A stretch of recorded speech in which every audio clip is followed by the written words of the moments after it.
Welcome back to the Daughters of Wisdom YouTube channel. Today's the 1st of July, and we're going to be doing some new, edgier topics, perfect for the heat of summer. Today's topic, give credit where credit is due. So I have to start off with a story. I really love watching Seinfeld, old Seinfeld shows. And there's one of the episodes called The Big Salad, and it's like perfect for this. Perfect example. Okay. So George's girlfriend asks him to buy her a big salad when he goes out. But when he comes back, he's parking the car, so he gives the salad to Jerry. He delivers it. George hears. He comes in just in time, and his girlfriend says, "Thank you so much for my big salad." And Jerry says, "You're welcome." And he took credit for getting the big salad. So the whole show is about George being upset with Jerry taking credit for the big salad, and Jerry refuses to apologize and set the record straight. So giving credit where credit is due has even been on a very popular television show. I highly recommend that rerun, The Big Salad. It's very good. And it's something we think about almost on an everyday basis. Because in the example that Charlie just gave right now, here's Shy George, who didn't get credit. But what's he do? He doesn't have the personality, the strength, whatever you want to call it, to step forward and say, wait a minute, I got the salad. Now, it may not be, you think it's not a big deal, but, if you don't, you're irritated. Yeah. And it festers. Pretty and you think about it. And in the case of this show, the whole show is about him being angry about it. So it's not an exaggeration. We people, it's how we react because you feel like you've kind of been slighted. Yeah. And you have been. And sometimes it's just because it can be because a person's shy and they don't come forward for anything. Yeah. Or sometimes it's something that we can grow out of. I mean, I can tell you that I, as a younger person, was very shy and I wouldn't easily step forward to say things, or I guess you'd call it criticize. But as I got older, I kind of learned that it was necessary to do that, to take some steps forward sometimes. Because I guarantee you, no matter what you do, if this is a situation you're caught in, if it's been, let's say, done to you, you've been somehow slighted out of the credit that you were due, then you're going to be, if not out and out angry, you're going to be frustrated and irritated and disappointed, and it's going to fester. And especially when the topic comes up, you're going to be really sensitive. Yeah. Hey, that was my big salad. That's right. Yeah. And that reminds me, I had a boss who took credit for everybody's work. But he kept trying to convince us that it was all about the team. Teamwork. And as the team leader, he was just taking credit for the team. Well, we didn't buy that. So we all got together and talked about it and started turning in our ideas or things we thought he might not give us credit for. And we would say, prepared by. And we would always put it in writing. So... no, it doesn't work that way. People were really resentful enough to get together and try to get this guy to stop taking credit for our work. Well, it's one thing to be part of a team, and of course we all understand that. Yeah. But when a team member does something exceptional or outstanding, that person should be acknowledged, thanked. Of course. You give credit where credit is due. Yeah. It is not simply the leader of the team because she happens to be leader that they get all the credit for the work that the team does. So it's all about, in essence, it's about creativity and having your creativity stolen.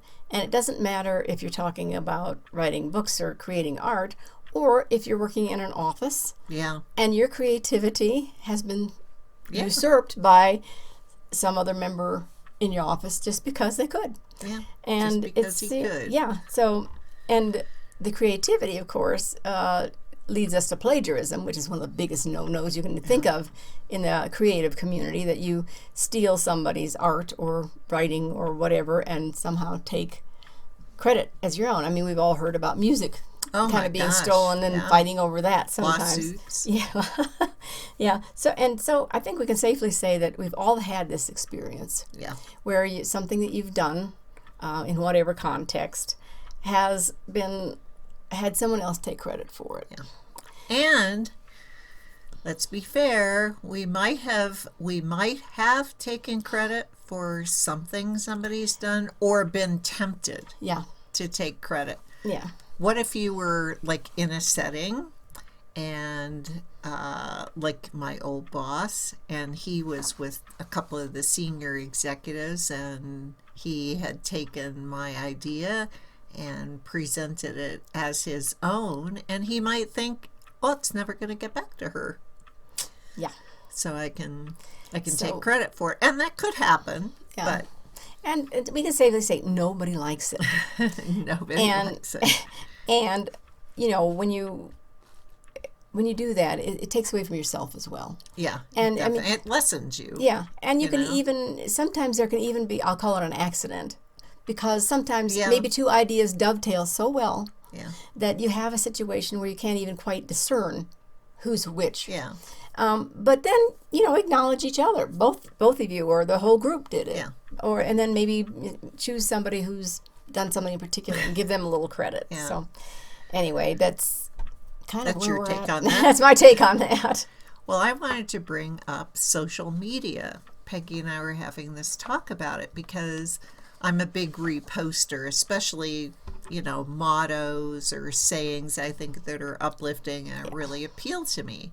And sometimes, maybe half the time, they don't really have an author, and Yeah. I might know the person who's posting it, and I know it's not them. Yeah, then there's that. But, when you start sharing and resharing on social media, then, the author kind of gets lost in the dust. So that might be a place where if you see something that you want to repost, you could just Google it, and you might be able to give credit where credit's due. Let me interject. That applies not just to written quotes. I mean, Oh, yeah. people post pictures, people Yeah. post artwork. I mean, all of Yeah. it. Yeah.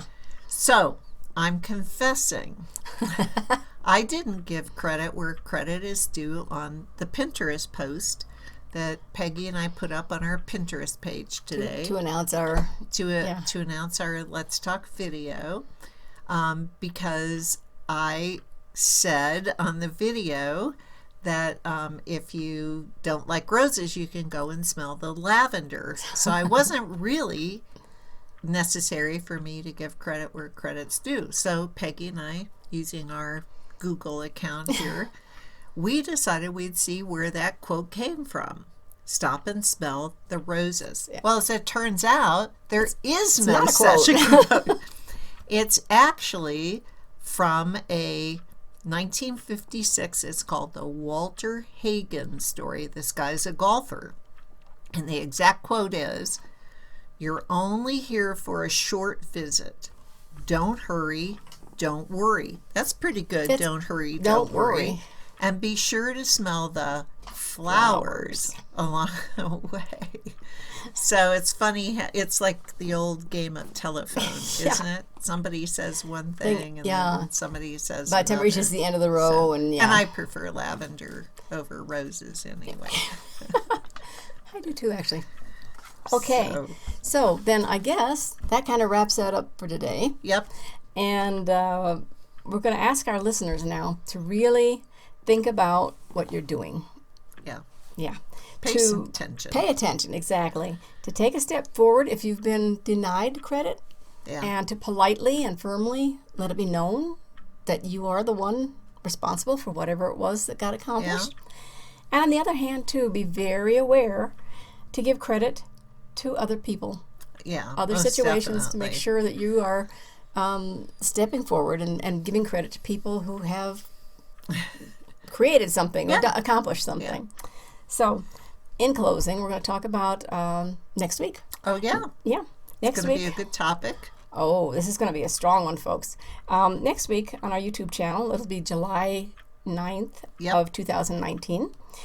And we're going to ask the question, why are people in the world so angry? And we may not come up with a solution to this. In fact, Probably not. Guarantee you we won't. But we're going to talk about it. And that can give us, again, food for thought. Yep. And don't forget, so join us for that. And don't forget to join in the conversation. Leave comments here at the YouTube channel. Go to our Facebook and check out and see the postings we have there. Comment. And Pinterest. Pinterest also. So go ahead and check out the social media and leave your thoughts. See you next week. See you next week.